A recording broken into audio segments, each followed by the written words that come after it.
Overview.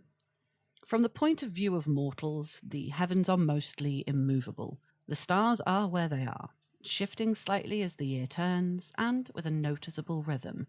There are a few rogue stars, however, the most famous of which is the Wanderer, the red-eyed constellation of things going wrong and the machinations of an uncaring fate. Philosophers argue whether the stars somehow influence events beneath them, or if they merely reflect the tides in the affairs of thinking beings. It's unlikely anyone, except possibly the creator, knows the answer to that question. Regardless, the stars come into alignment as the currents of magic and the tenor of events shift. There has been an ongoing entanglement of esoteric stars for some time now. The lock and the key have been circling and bouncing off one another, metaphorically at least, for at least a year now, and have pulled the web and the spider into a chaotic twisting association that even the wisest astronomancers struggle to untangle. It seems that the ongoing conjunction is coming to a head, as whatever events have inspired it are moving to a conclusion, and not before time. At the same time, however, the astronomancers of the Empire spot another worrying development. A second conjunction is underway, one that is significantly more apparent and impactful than that of the lock and the key. A greater conjunction with the potential to twist and bend magical law. The second conjunction will be strongest during the summer solstice itself. The Wanderer is moving into alignment part-way between the Claw and the Three Sisters. Things bleed. Things are connected by blood. Things are not what they seem. Battle, destruction, violence, consequences, ties of blood, sorrow, destiny, fate, chance. Not an auspicious set of affairs, by any stretch. The lesser conjunction. The lock and the key are altering the way certain rituals work. As the conjunction of the key and the lock apparently moves towards some kind of climax, the tension between things are revealed and things can be hidden continues to play havoc with imperial divinations. For the last year or so, there have been reports of odd figures appearing at Anvil, generally when one or both of the constellations is high in the sky. There's some evidence that they are wild tulpas, spawned by the friction between the two esoteric constellations and given form by the imperial regio. There's also the fact that the star's influence, or the events that the conjunction reflects, have been leading to, or illustrating, some peculiar magical effects. Divination rituals continue to provide peculiar responses, either unexpectedly clear or unexpectedly obscure. The additional influence of the spider and the web and the lingering impact of the Wanderer is bringing matters to a head, and twisting imperial magic out of true in the process. Watched. Something weird is going on with Cast Off the Chain of Memory, and has been for the last few months. It's not a matter of record who first noticed the odd thing about Cast Off the Chain of Memory. It's just become one of those things that people know. They remember hearing it from a friend of a friend, or overhearing it in a bar, or discussing it with someone. Either way, it's a thing, and when someone tried it out, it turned out to be a thing that worked. The most likely explanation is this weird, ongoing churning conjunction. At the moment, if you perform Cast Off the Chain of Memory, but when you're doing it, you write down the memory you want to get rid of with iridescent gloaming, and as long as you don't go over exactly 99 words, something happens. The paper folds in on itself and disappears, along with the memory that you've described. And then, overnight, you get something back. A new memory. A different memory. While you may remember that you didn't always remember that memory, it's easy to forget that it's new, which has resulted in some people getting very odd looks when they confidently spin a tale of being at a wedding that never happened, or visiting a place that never existed, or having met someone who isn't real, or at least weddings, places, and people that don't exist here and now.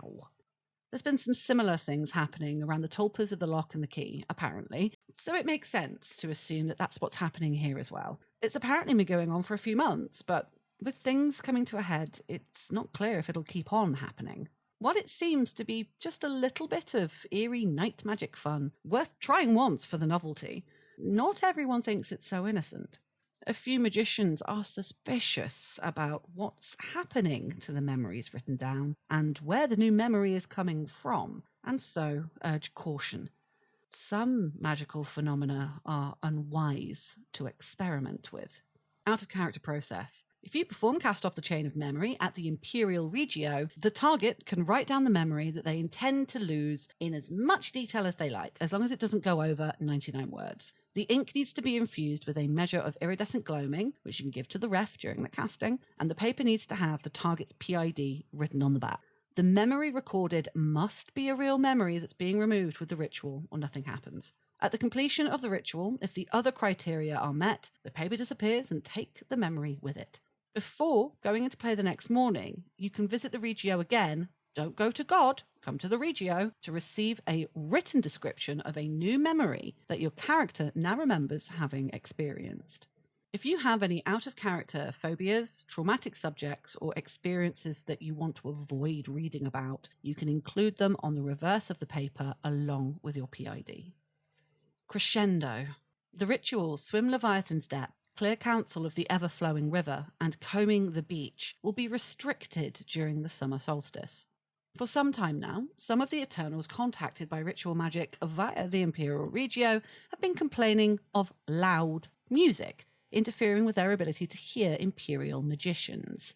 Heralds of Leviathan, Sung, and Roshanwi have all sent heralds to Anvil to warn them that the music is getting louder, reaching a crescendo. They separately anticipate that it will peak on Sunday, the final day of the summit. As a consequence of this inaudible symphony, the rituals Swim Leviathan's Depth, Clear Counsel of the Ever-Flowing River, and Combing the Beach will not function on Sunday.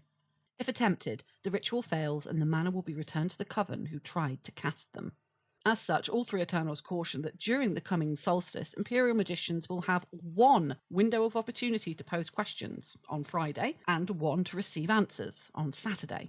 Hopefully, after this crescendo, the music will fade, but if it doesn't, then it may represent an ongoing threat to Imperial magicians' ability to deploy these three divinatory rituals. Observer effects. Participation. As with previous seasons, if you perform a divination ritual, use a spell such as Detect Magic or Operate Portal to gather information, or employ the Insight ceremony, you're free to roleplay that the information you receive comes to you via an unexpected sense, or requires additional interpretation, or is remarkably clear. The rituals in Imperial lore likely to be affected include the following: An Echo of Life Remains, Bright Lantern of Ophis, Clear Lens of the Eternal River, Dreams in the Witch House, Eye of the High Places, Eye of the Soul's Past, Eyes of the Sun and Moon, Hakima's Glass, Hand of the Maker, Secret of the Soul's Desire, Shadowed Glass of Sung, Signs and Portents, Skein of Years, Ties that Bind, and Wisdom of the Balanced Blade. Some rituals where profound decisions provide information may also be affected by this peculiar effect. Again, the information will not be wrong or intentionally misleading, but it might be delivered in an odd way or include unexpected side effects as a result of the ongoing conjunction. The Greater Conjunction. Magicians can call on the power of the conjunction to call or unleash violent entities. Events that remind people of familial conflicts are more likely to happen. The last Greater Conjunction of the Stars took place a year ago and inspired devastating magical storms. The trepidation of astronomancers when they realise another Greater Conjunction is imminent, taking place at the same time as 4 other constellations are locked in an intricate arcane dance, is perhaps understandable. While this alignment of Wanderer, Claw and Three Sisters is nowhere near as potent as that of a year ago, its effects are still significant. It seems to herald or reflect a period of turmoil and conflict. This aspect of the claw represents struggle, violence, and battle. The Three Sisters in this aspect speak of sorrow, consequences of actions, and conflict between those who have close ties to one another. It is perhaps easy to look at current events in the Empire and see the influence of these constellations. There's also a direct magical effect from this conjunction, which may be of more interest to practical magicians than questions of history or philosophy. Blood and consequences.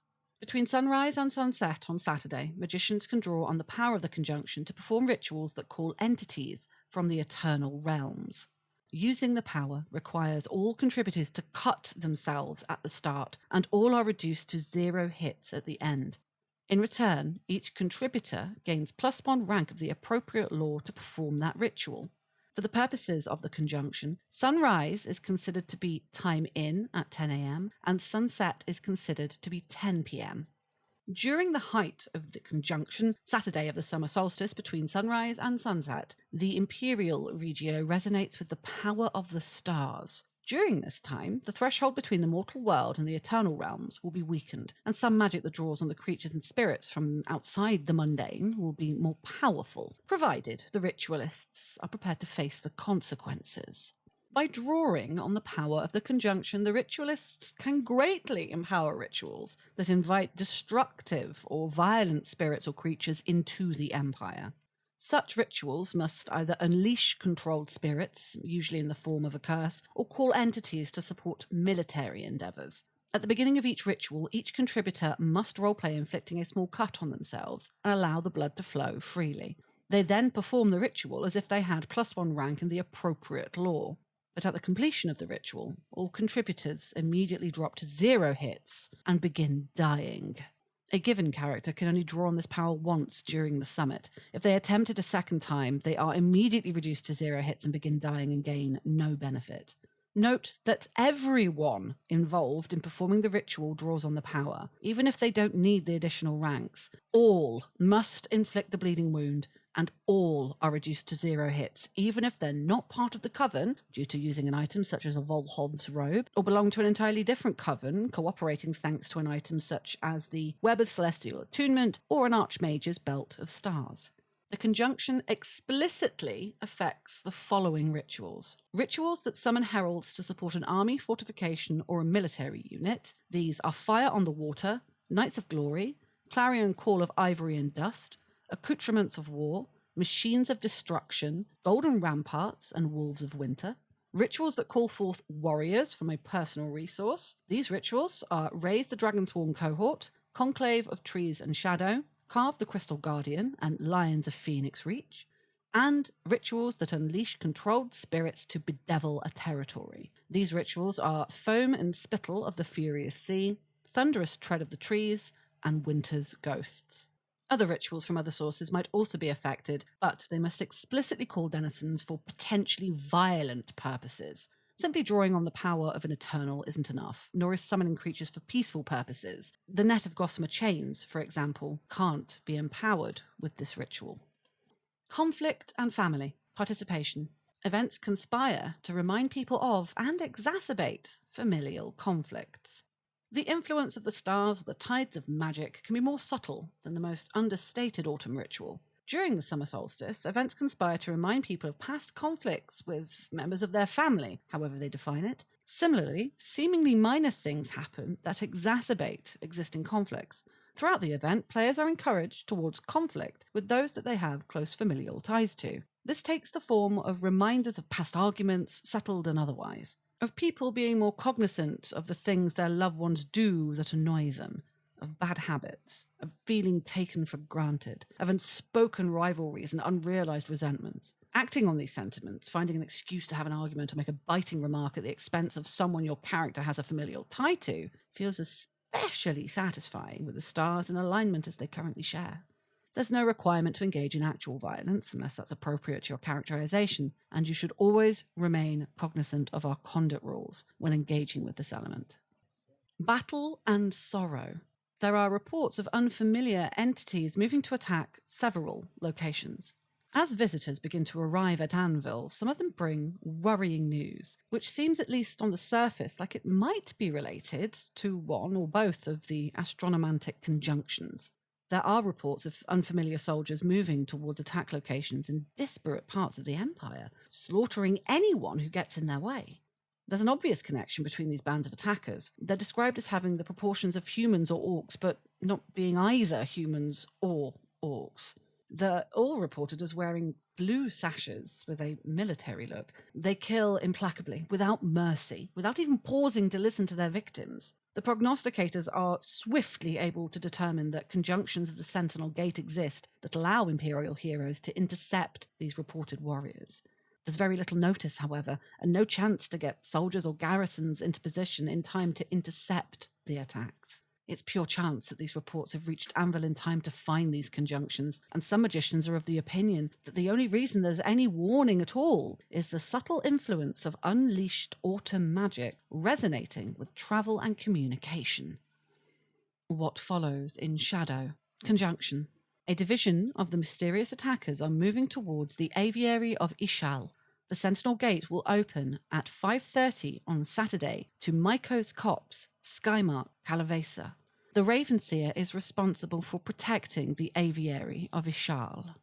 The first group of attackers reported to Anvil are in Calavesa. They apparently emerged in northern Skymark and began heading south. They were spotted by the tenders of one of the beacons that provide advance warning of threats to Wintermark. The entire garrison of that unfortunate beacon was butchered, but not before they heroically sent out an alarm. The attackers are heading directly towards the settlement of Ishal and the mystics who make their home there. While Ishal may be able to defend itself, directly in their path lies the aviary of the Raven Seers. Several of the Seers, including the well-beloved Mako Greywolf, have attempted to gather more information about these invaders, but all contact with them seems to have been lost. Given that this represents a direct threat to the aviary of Ishal, it is the responsibility of the Raven Seer, Odelia Nelda, to protect the aviary and deal with the mysterious attackers. The prognosticators have identified a conjunction that will allow a small group of heroes to reach Maikos Copse near the town, the grove where the respected mystic and their friends regularly gather to observe the stars and the flights of birds.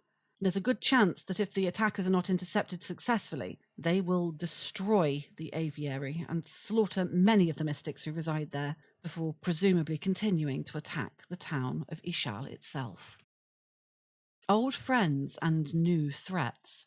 Conjunction.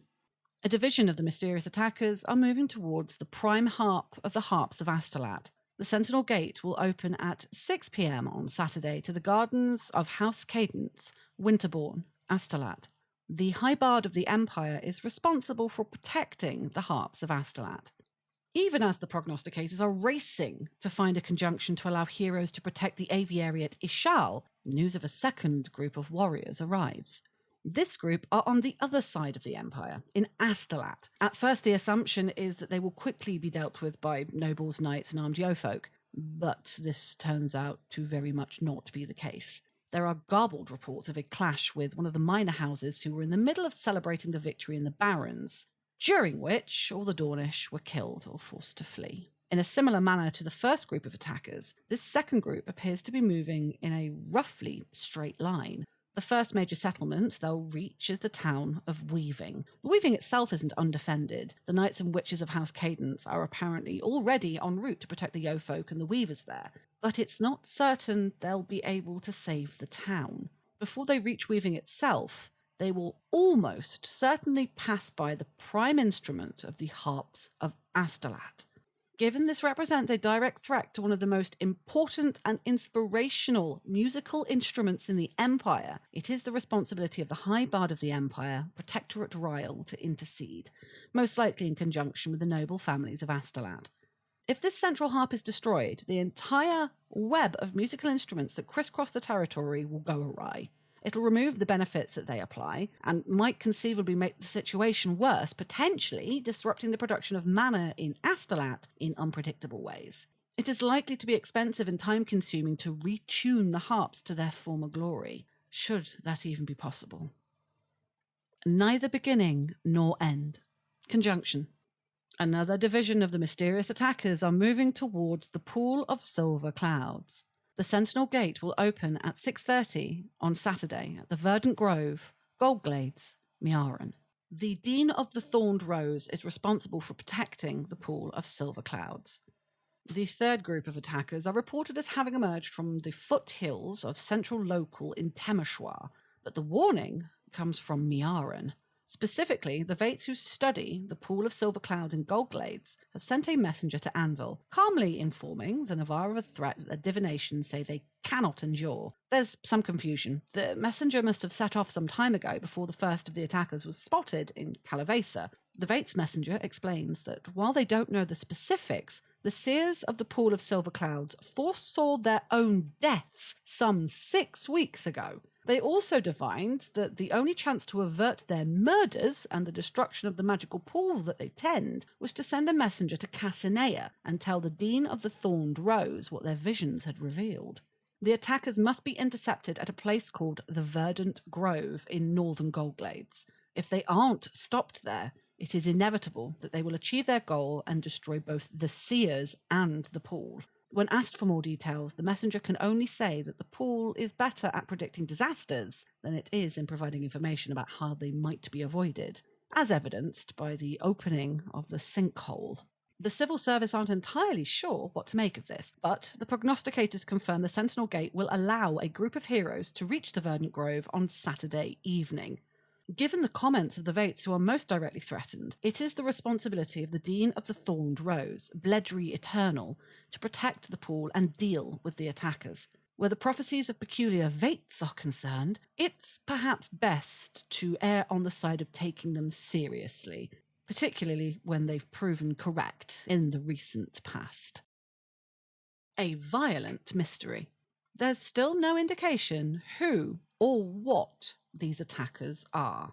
That these soldiers are violent is not in doubt. They've apparently already killed most of the people who've been unfortunate enough to encounter them.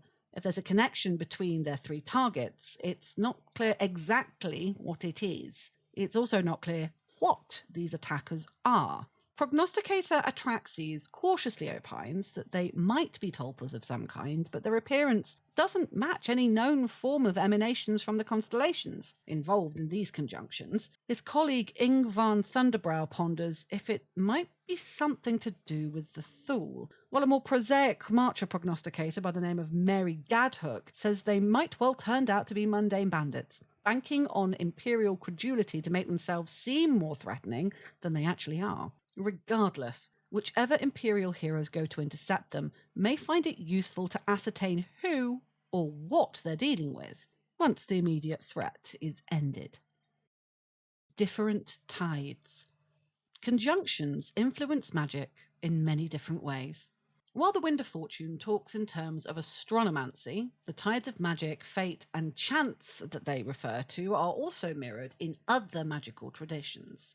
When someone tries to do a skein reading with runes, they might find Queros, Yoptra, Ophis, and Weir showing up more than they expect. A dramaturgist might feel drawn to the role of the captain or the witch, especially in their more tumultuous and destructive aspects. Or a playwright might be inspired to relocate an entire scene from the library to the garden or the battlefield or vice versa. In many ways, the astronomantic constellations are just the most visible reflection of the currents of magic and destiny at work in the Empire, which is unsurprising, perhaps, given they are the largest. Likewise, any player is free to create a minor personal omen related to one of these conjunctions. Perhaps the family conflict element manifests for a league character by a constant itching or mild allergic reaction to the ring that represents their loyalty to their spouse or their family name. Perhaps a dedication dream brings to mind a conflict from the past that was never satisfactorily resolved, or that led to the dreamer abandoning their goals. The more role-playing themed elements of these conjunctions are intended to introduce themes into the game that players might enjoy riffing off, to give them an excuse to explore different parts of their character and the game.